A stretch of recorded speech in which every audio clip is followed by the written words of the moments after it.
Welcome back, Dynamic Gang. If you're new to the channel, please subscribe. If you already subscribed, welcome back.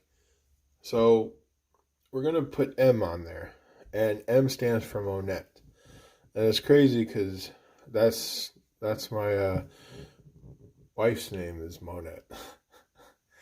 That's what's crazy. So this is the very first time I ever knew that her name was Monette. Like I knew of her since I used to read Generation X, and from what I remember, her powers, she has like she's the perfect superhuman. So her in all aspects, she's from the agility to dexterity to intelligence to flying to uh, superhuman strength. Everything is way above average. So she even has uh, a super intellect. So yeah, so we're gonna get into it.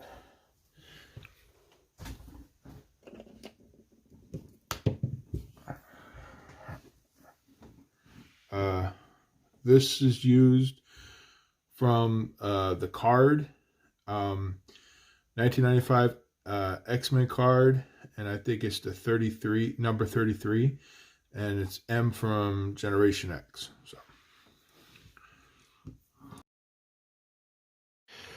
So this is the first time I'm ever drawing M from Generation X, and if I remember correctly, didn't she come out like didn't Generation X come out in like what 92, 93, somewhere around there?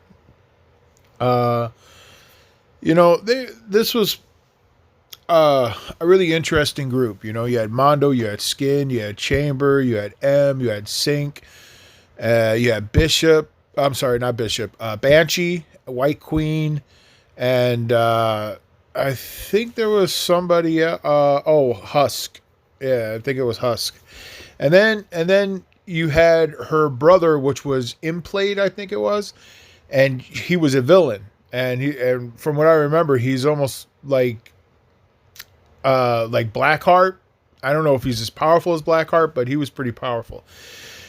So, the interesting thing I like about M, and I really didn't know this until I was reading up on her.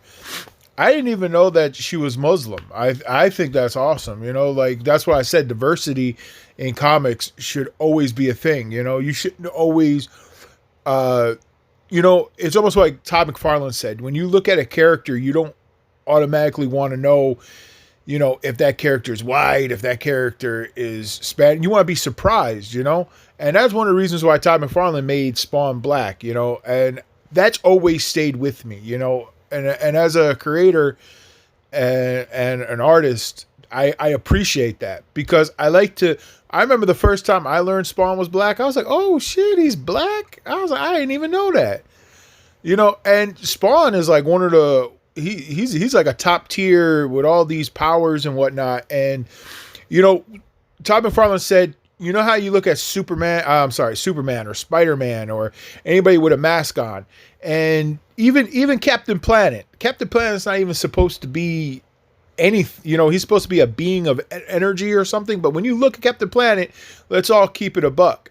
He looked white. You know what I'm saying? So it's kind of like, you get tired of the same thing over and over and over again in the comics. So when Todd McFarlane came out and he said what he did, and the reason why he made Spawn black, it was kind of like uh, a a like a breath of fresh air. It was kind of like something that a lot of people didn't touch upon, and he decided to go a different route, and you got to respect somebody like that. And by me drawing this hoodie, it's like me paying tribute to all the black superheroes and black villains, and just to appreciate that there's diversity in the comics, and it should be. Skin on Generation X, I think he's Mexican or Spanish or something like that. Well, Mexican's a form of Spanish, but what I'm saying is I don't know his nationality, but I know he's Spanish. Mondo is another black character, and he's pretty cool.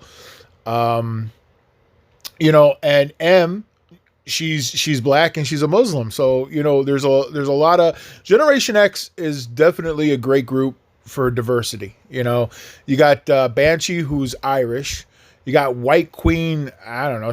If I was to say anything, she was like some kind of German or Russian. I don't know, something like that. But she has that look to her. I don't really know if that is, if that's her, her origins. Let me see who else. You got Sink. I think he's just American, but he's black. And I think Chamber. I think he's English. So there's a lot of diversity, and that's what we need in the comics. We just can't just sit still, and that's why Miles Morales, if you don't know who Miles Morales is, he's the new Spider-Man that's from an ultimate, another, I guess it was a Spider-Verse. So he's from like another timeline, but he has electricity. He can turn invisible. And, the great thing I like about that is that he had sneakers. He has like this vest, or the hoodie. And that brings me back to the old school Scarlet Spider. You know how he had the hoodie on too? So, I mean, you can't just, as much as I like the original characters and I like to keep them, fresh and whatnot, but, it gets kind of like boring, so you need to mix it up, so I could appreciate that. Just like with the new movie with the Fantastic Four, when they made Human Torch black, right? And that was pretty cool. The only thing is I didn't know the other actors, so I didn't have an ambition to really watch the movie. I should watch the movie. It's probably, I'll probably get around to it, but I had a friend of mine who's like a big diehard comic book fan, and he basically told me don't see it. Like they messed up on a lot of key elements. And I think it was Michael B. Jordan who played Human Torch. Excellent actor. So again, what about Michael Clark Duncan, who played Kingpin in Daredevil? Daredevil was a horrible movie, but Kingpin, he played that character so well. There'll be never another. In my eyes, Michael Clark Duncan was a great Kingpin. If you don't know who that is, you should check it out. Unfortunately, he passed away. Rest in peace, Michael Clark Duncan. He did Sin City. He did The Green Mile. The guy was an excellent actor. So him playing Kingpin with just a deep, menacing voice, and he's such like a powerhouse. So you see his hands are like huge, and they look like he can just crush like rocks and stones, and I mean that's what Kingpin was. So they really did a good job. They just Daredevil was one of those movies where I'm not saying I don't necessarily like Ben Affleck. I just don't think he was good for the role. But anyway, we're getting off the topic. So thank you for watching, and let me know down in the comments what you think so far. And we got a lot more content coming on the hoodie. And then we're going to start airbrushing like we did with the Fantastic Four and Doctor Doom. Thank you.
right, guys.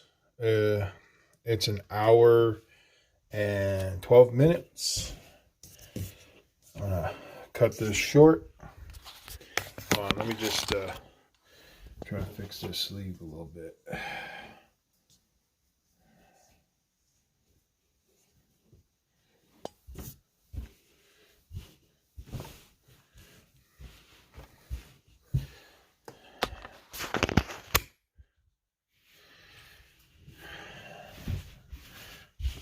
You know, the crazy part about this is that once you hit this with the iron, all those wrinkles are going to come out. So it's going to look a lot better. So I'm probably going to hit that up first before I even airbrush. I'm going to finish up the hair, and then I'll show you the finished product. All right. Thank you.